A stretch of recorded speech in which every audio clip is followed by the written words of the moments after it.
Salve, salve, meus amigos aqui do Café Cultural da Rádio Mega Brasil, tudo bem com vocês? Tenho plena certeza que sim. Mais uma vez estamos aqui abrindo câmeras e microfones para bater um papo sobre arte, sobre cultura, sobre coisas, Miguel, que eu falo que fazem a gente ser pessoas melhores, faz a gente ficar mais feliz. Diante desse mundão louco aí que nós estamos vivendo, aí com guerra, com inflação, com política. Cara, nada melhor do que bater um papo com coisas que fazem a gente ficar bem. E é isso que é a intenção aqui do Café Cultural, tenho a plena certeza. Mas eu quero começar o programa te conhecendo. Eu quero saber quem é Miguel Vaz por Miguel Vaz. Ô, Sérgio, que prazer estar conversando com você aqui no Café Cultural. E eu diria que são as coisas que não nos fazem felizes, mas que fazem ser a gente mesmo, né? Exatamente. E esse mundo tão louco. Perfeito. Cultura, arte é a forma de expressão, a mais pura forma de expressão nossa, né? Bom, eu sou um amante das palavras. Ontem eu estava conversando com o Lula Vieira, que é um grande publicitário, né? Conversando, falei assim, Lula, é isso que define quem ama a arte e principalmente procura de todas as formas de expressão. Então, eu me classificaria como uma pessoa que se encaixa na arte em todos os sentidos. Que legal. Sou cantor, então, através da música, gosto de expressar a minha verdade. Sou também escritor, gosto de dar minhas pinceladas ali nas telas, então... Que delícia, cara, que delícia. Me vejo em tudo e não me vejo em nada, porque acho que também é uma da premissa do artista ficar sempre se perguntando, né, para onde quer, o que está fazendo. Verdade. E não se limitar, né, Miguel? Eu acho que não se limitar. Se você quer, cara, assim, você quer cantar, canta. Quer escrever, escreve. Quer pintar, pinta. Quer atuar, atua. O importante é dar vazão à nossa vontade, à nossa expressão. Exatamente.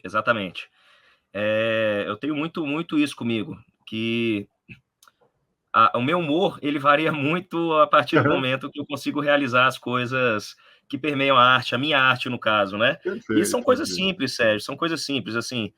Às vezes eu tenho vontade de pintar um quadro por apenas pintar, por nada industrial, nenhuma vontade de fato me consolidar como pintor, mas aquilo, naquele momento, aquele intervalo de tempo em que eu estou pintando, ele faz muito sentido para mim, para minha existência, e assim que eu levo a minha vida, né?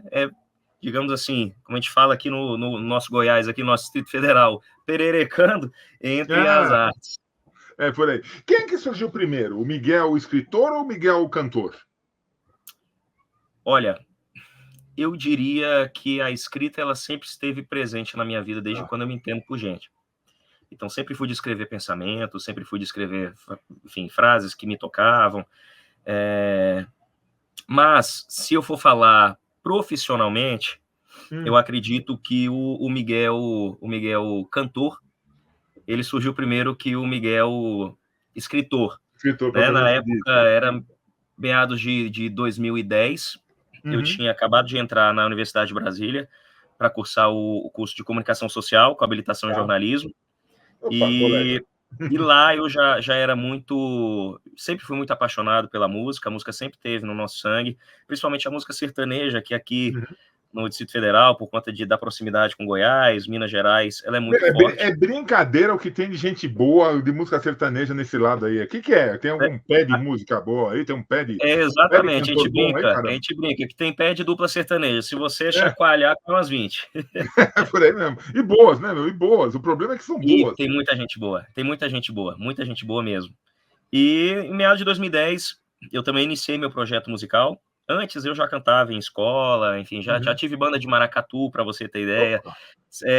Sempre gostei muito do pop rock, do rock, mas no sertanejo que eu comercialmente me fixei ali, encaixou, né? Miguel, deixa eu te perguntar uma coisa. Da família. Não, legal. Deixa eu perguntar uma coisa. Eu sei que a gente está aqui pelo livro, mas eu não posso perder a oportunidade de falar com o Miguel Cantor também. A música sertaneja, ela tem no Brasil assim, ela fala muito com o povo brasileiro, né? Independente da região, acho que do sudeste ao nordeste, do centro-oeste, norte e sul, a música sertaneja fala. Nós temos assim a música country norte-americana, que seria o sertanejo deles, mas a música sertaneja brasileira ela tem uma peculiaridade muito grande, que é parece que as pessoas se encontram nela. Parece que nossa, essa música é para mim. Fala, nossa, você tá cantando para mim essa música foi feita para mim. Você sente isso também, que o sertanejo ele vem num crescendo? Eita, claro, sempre tem aquela coisa do sertanejo universitário, sertanejo aquilo, mas, gente, não tem essa. Eu acho que sertanejo é sertanejo e ponto. Eu acho que o sertanejo ele tem um trunfo muito interessante, e aí a gente vai muito para a parte da concepção das letras. Tá. A gente tem letras mais simples, a gente tem letras que falam mais, que passam mais diretamente uma mensagem. E a gente também tem grandes expoentes do sertanejo, aí eu digo aí do início da década de 90, com a vinda dos Amigos, né? Óbvio que a gente já tinha grandes nomes do Já sertanejo tinham as coisas maravilhosas antes. Mas eu digo que a entrada do sertanejo na televisão veio através dos Amigos, né? A gente fala de Chitãozinho e Chororó, Zezé de Camargo e Luciano e Leandro e Leonardo, que são artistas muito populares, que são artistas em que as pessoas se veem por conta da trajetória de vida, da dificuldade de se chegar até ali. Muitas pessoas se encantam não apenas e se reconhecem não apenas com as letras, mas também com o próprio artista. E eu digo, como um sertanejo, por mais que seja do novo sertanejo, eu diria que Zezé de Camargo e Luciano, Leandro Leonardo e Chitãozinho e Chororó abriram portas gigantescas para que, de fato, o sertanejo ele se popularizasse mais, e essa veia direta de falar de amor, de falar de temas que rodeiam ali a paixão, o sentimento, de uma forma muito direta, né? Então você pega o João Paulo e Daniel, ele não floreia para dizer que está apaixonado. Estou apaixonado. Vai direto na veia, né? Exatamente. Então eu acho que essa coisa direta ajudou muito nessa concepção do sertanejo se tornar muito popular. Que legal. E assim, e é uma carreira assim. O pessoal olha na televisão, né? Vê o Chitãozinho Chororó, vê o Leonardo hoje, vê alguns cantores, algumas cantoras, tem umas meninas fantásticas que estão surgindo aí no sertanejo, né? E fala assim, nossa, olha que... Mas a estrada não é fácil, né, Miguel? É cantar muito em barzinho, é cantar em restaurante, é aquele cachezinho, muitas vezes, que você olha e fala assim, meu Deus do céu, vou fazer por amor à arte, porque o cachê mesmo não tá valendo nada. Mas precisa disso, né? Você precisa ter essa passagem, sabe, pisar nesse chão para poder chegar em algum lugar. Acho que, assim, minha mãe tem um ditado que diz, né, pra gente conhecer a pessoa, a gente tem que comer 1 quilo de sal junto, ou tem gente que fala 2 quilos, tem gente que fala 5. Não que eu ache que todo artista ele tem que passar por uma estrada difícil, mas eu acho que a estrada, quando é difícil, ela o prepara para quando ele chega no topo. Então, Sérgio, a gente vê assim, infelizmente, a gente sempre vê apenas quem já chegou ali no topo da montanha. Né? Então, a gente não entende muito do processo de subir essa montanha.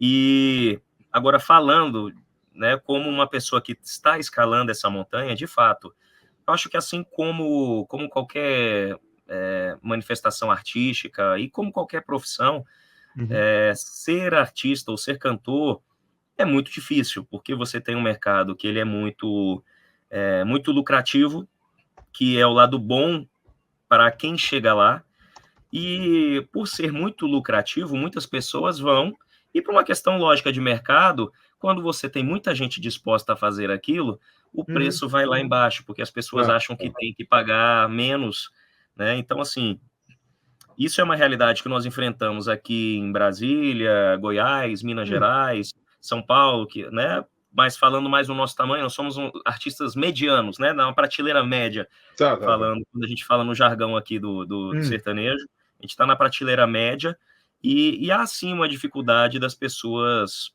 reconhecerem a sua arte e darem de fato um valor à arte. E quando eu falo um valor financeiro, né? Porque quem vive de arte também tem que viver, né? E para viver a gente precisa sobreviver, né? Mas eu acho que é uma estrada dura, E, gente, quem costuma frequentar, às vezes, barzinhos, restaurantes, e ver lá uma dupla ou um cantor solo, gente, tem que valorizar. Sabe? Tem que dar oportunidade, tem que mostrar, sabe? Porque aquilo ali é uma oportunidade dele estar mostrando o seu trabalho. Ele está aqui para... Gente, ele está ali, está para fazer entretenimento, mas ele está mostrando o trabalho. É assim que a gente começa a reconhecer, é assim que a gente começa a respeitar. sabe? A mesma coisa atores, sabe? Que estão começando, que estão ali, faz um bico numa peça, faz um bico num filme. Hoje em dia está mais fácil fazer filme também, até do que peça de teatro. Mas é importante a gente valorizar, é importante a gente reconhecer. E anota, às vezes, claro, ninguém vai anotar no papelzinho o nome, né? Mas anota mentalmente que um dia você vai ver, esse pessoal vai chegar lá e vai falar, porra, eu já vi esse cara tocando num boteco. Isso que é importante, isso que é legal, isso que é legal. Exatamente, exato. É valorizar o pequeno. E assim, eu sempre falo, quando vem conversar com a gente, descobre que nós somos cantores, enfim, eu e meu parceiro de dupla, e o pessoal geralmente tende a diminuir, para te exaltar, eles tendem a diminuir quem está em cima. Então vem geralmente com um discurso assim, pô, mas o fulano de tal, enfim, aí cita um dos grandes nomes que estão ali em cima, né? Mas é só dinheiro, o cara só chegou por conta de dinheiro, e eu sempre procuro dizer para as pessoas assim, cara, não é. Porque quando você está dentro do mercado, você descobre que as pessoas que chegaram lá, elas têm um mérito gigante para terem chegado lá. Tá certo que certas estradas, e vai ser sempre na vida, cada estrada vai ser muito individual. Então, um vai penar mais, outro vai penar menos, um não vai chegar, mas os que chegaram e que estão no topo, e que estão aí, digamos, ditando o mercado, eles têm sim essa importância, eles têm que ser valorizados também, porque não é apenas dinheiro. Você tem que ter muita coisa, você tem que ter uma noção de empreendedorismo. As artes hoje, elas abriram, as pessoas hoje estão mais abertas, né, com essa consciência de que você precisa empreender. Então, por mais que seja só você, que você seja o seu produto, você seja a sua empresa, você tem que ter noções de empreendedorismo. E aí que eu falo que as pessoas que chegaram lá, elas não chegaram à toa. São pessoas que são muito bem preparadas, seja pelos calos da vida, seja pelas oportunidades de terem dado certo, de estarem preparados mesmo, para conseguirem chegar no topo. E para você permanecer lá em cima, é muito difícil, Sérgio. Você compõe música também? Você é compositor também? Aproveitando sou compositor. Aproveitando o seu lado de escritor, né? Sou compositor. Eu assino grande parte das músicas, né, da dupla Zé Felipe e Miguel, que é a dupla que eu faço parte. A gente no sertanejo, isso eu vejo menos em outros estilos, mas no sertanejo a gente tem muita comercialização das músicas. Então criou-se vários grupos porque é muito rentável, né? Uma música que roda na rádio, que roda na TV, que roda, enfim, em filme, ela traz direitos autorais, isso consequentemente traz muito dinheiro. E o sertanejo acabou tendo esse mercado paralelo ali de compositores que fazem isso quase em rotina de trabalho mesmo, 8 horas por dia, e se não entregarem 2 músicas, não param de trabalhar. Nossa. E eu vejo isso com bons e com maus olhos, e porque você acaba nivelando a música sempre comercial, né, por uma pegada, uma fórmula comercial. Em contrapartida, você tem muitos bons compositores que você tem acesso a eles. Mas, falando especificamente da dupla Zé Felipe e Miguel, falando de mim, a gente sempre acreditou muito nas nossas canções. Então, dos 4 trabalhos audiovisuais que a gente gravou, apenas esse último que teve participações de outros compositores. Senão é tudo... Todos os outros foram composições nossas. De lavra própria, que delícia. Fazia tempo que eu não falava lavra própria. Por aí. É isso mesmo. Agora, e aí vem o Miguel, cantor, compositor, já escreveu alguns livros regionais e de repente me solta um livro um pouco mais picante, um pouco mais... Não chega a ser um livro erótico de forma alguma. Eu comecei a ler aqui, o pessoal da LC já me mandou, muito bom. Não é de forma alguma um livro pesado, mas é um livro sensual. Como é que surgiu a ideia de partir para isso? Como é que surgiu o Cheiro de Suor e Vinho? Até o nome já é mais exato, né? Instiga. É. O Cheiro de Suor e Vinho, ele surgiu de uma... Eu diria que primeiramente surgiu de uma necessidade muito particular, minha como escritor. Uhum. Eu, por diversas vezes, eu leio muito, então eu gosto de ler muita coisa e muito variada. Então, literatura estrangeira, literatura brasileira. Sempre fui muito fã de Gabriel Garcia Marques, realismo fantástico, né? A loucura do Saramago, que ao mesmo tempo é muito, muito real. E assim, eu me lembro que em alguns momentos de alguns livros que eu li, eu me senti um pouco constrangido, seja com palavreado, seja com algo ali me tocava que eu falava, cara, por que eu estou um pouco incomodado com essa palavra que foi tão direta assim, com essa cena que foi tão direta? Então, eu procurei fazer um exame de consciência e pensei que, como escritor, para eu tratar esses fantasmas, nada melhor do que escrever, né? Enfrentá-los Melhor na base do da que caneta. concretizá-los, né? Concretizá-los. Então, para mim, inicialmente foi um desejo muito particular de aumentar esse meu leque, de me conhecer mais como também escritor, de me preparar mais para outras linguagens. Tá. E a história em si, ela surgiu muito baseado nas vivências que eu também acumulei durante a vida. A gente está falando de um romance hot, né? Uma história picante que se passa na Itália, tá. Nos dias atuais, entre uma cidadezinha pequena, costeira, que se chama Vernazza, uma daqueles vilarejos pequenos da Cinque Terre, que são bem famosos, aquelas casinhas coloridas, aquele mar azul, que é onde mora a Elisa, que é a personagem principal, e do Lorenzo, né, que vai ser o seu romance ali, e ele reside em Milão.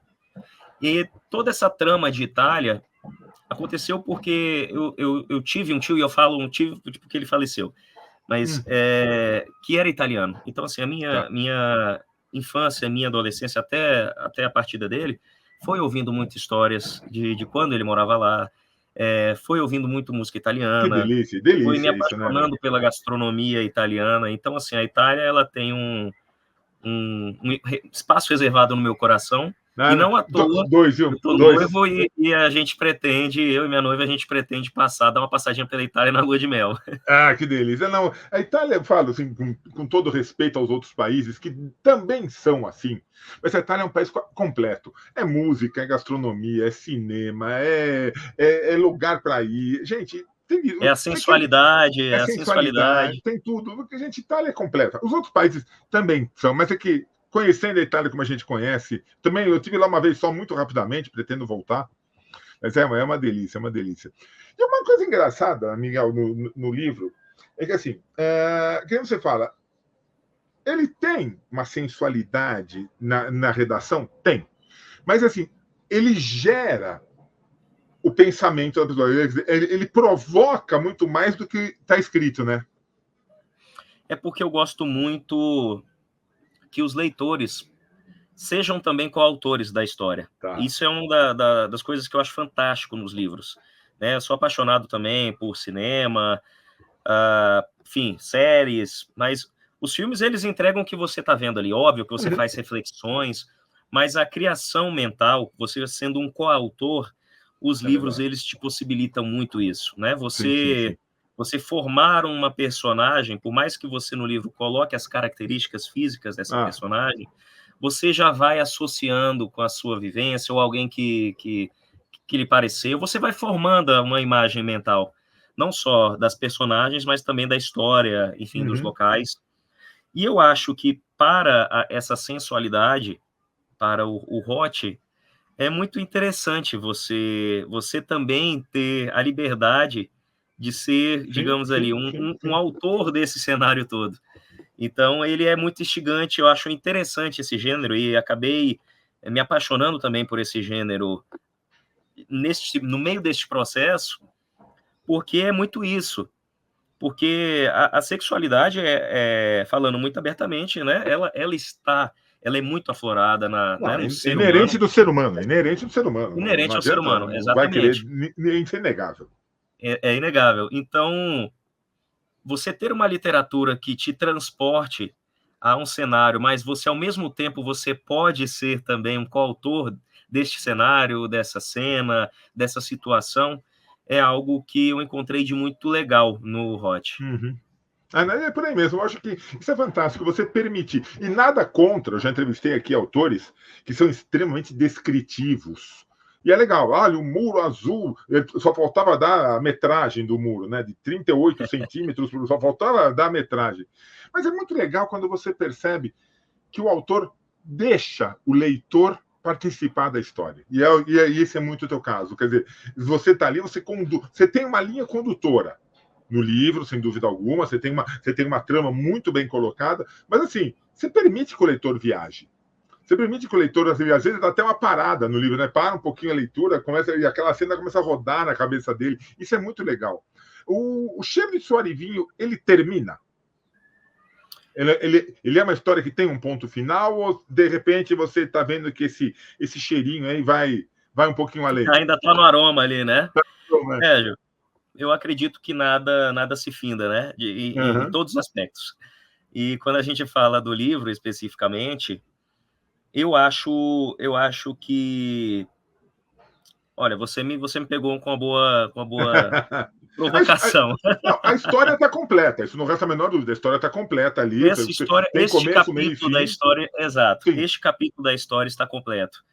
Porém, todavia, entretanto...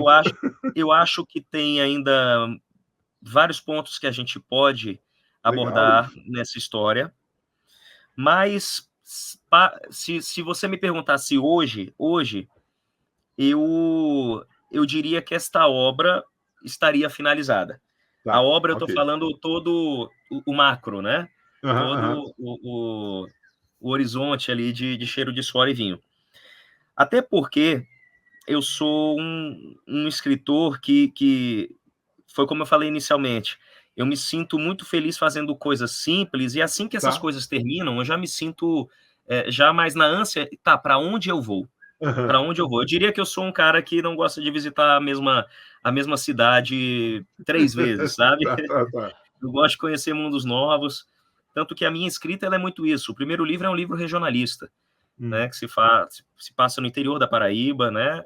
O segundo já é um romance mais realismo fantástico, muito influenciado por Gabriel Garcia Marques, na Colômbia, tanto que ele se passa no Caribe. É uma história que conta, você está numa vila de pescadores que, certo dia, que é o começo, a primeira frase, o mar some. O mar resolve não aparecer nesse dia, né? Não estava afim. Esse dia não estava afim. Um detalhe, né? Um mero detalhe. Não estava afim, não estava afim de acordar. E esse realismo fantástico, eu faço uma provocação para várias inquietações. Inicialmente as pessoas não se preocuparam com isso, porque estavam olhando na frente aquela infinidade de peixes, né, que estavam ali na areia, então bastava que pegassem os peixes. Enfim, essa é uma parte da história. E para chegar também no romance hot. Então eu já estou escrevendo outro livro, eu nunca paro de escrever. Que legal. Mas esse próximo livro ele se passa em Buenos Aires. Eu gosto de Buenos Aires. Homem. E, ironicamente, a minha fala anterior, eu já fui muito a Buenos Aires. Então, assim, é uma cidade que eu achei maravilhosa. Eu acho que é muito legal. Vale a pena conhecer muito Buenos Aires. É uma cidade que mistura o moderno com o antigo ali. Você respira história de toda forma. Sim. E o meu próximo romance, ele está para lá. Mas nada impede, né, que essa história ela prossiga. Minha cabeça ela é muito mutável. Amanhã eu posso estar pensando diferente. Tem alguma personagem aí que você gostou, tá no meio do caminho? Tem muito isso, né? O pessoal pega, às vezes, uma personagem secundária que não é protagonista e fala, opa, mas essa aqui tá bem construidinha, vale uma história só para ela. Vai saber, de repente... E que às vezes são até mais interessantes do que a personagem principal, né? Eu tenho muito isso comigo. Como você falou aí, Sérgio, de fato... os leitores eles se sentirem também à vontade com o romance para tentar ir construindo esse romance junto conosco, que nós somos, no meu caso, né? Eu deixo as minhas personagens, a minha forma criativa, eu deixo as minhas personagens também livres, para que elas construam essa própria história. O que eu quero dizer com isso? Quando eu pego aqui o computador para escrever, muitas vezes eu não sei o que eu vou escrever. Eu não formulei nada. Eu te falo assim, toda segurança. Eu não sei para onde a história vai. Eu não sei para onde a história vai. Então, assim, o meu processo é muito diferente de outros, né, de escritores, e principalmente os grandes escritores, que às vezes passam 30 anos formulando essa história na cabeça até ela ter coerência para depois começar a passá-la para o papel. Eu já não funciona muito comigo. Eu gosto de sentar e pensar, tá bom, para onde fulano vai hoje? O que fulano vai fazer hoje? E as coisas vão aparecendo na minha cabeça e vão fazendo sentido dentro da trama. Nossa, fantástico. Muito, muito bom, muito bom. Miguel, você nunca pensou em escrever um livro sobre, claro, não fantasiando, mas romantizando o que acontece num palco do show, porque deve ter histórias fantásticas que acontecem pré-show, durante show e pós-show. Deve ter coisa demais acontecendo, né? Assim, você nunca pensou em pegar alguma dessas histórias, tal, assim, e tentar e colocar isso num livro? Eu acho que eu vou sempre destilando essas experiências que eu tenho. Talvez não de uma forma apenas para formar um livro que fale sobre isso.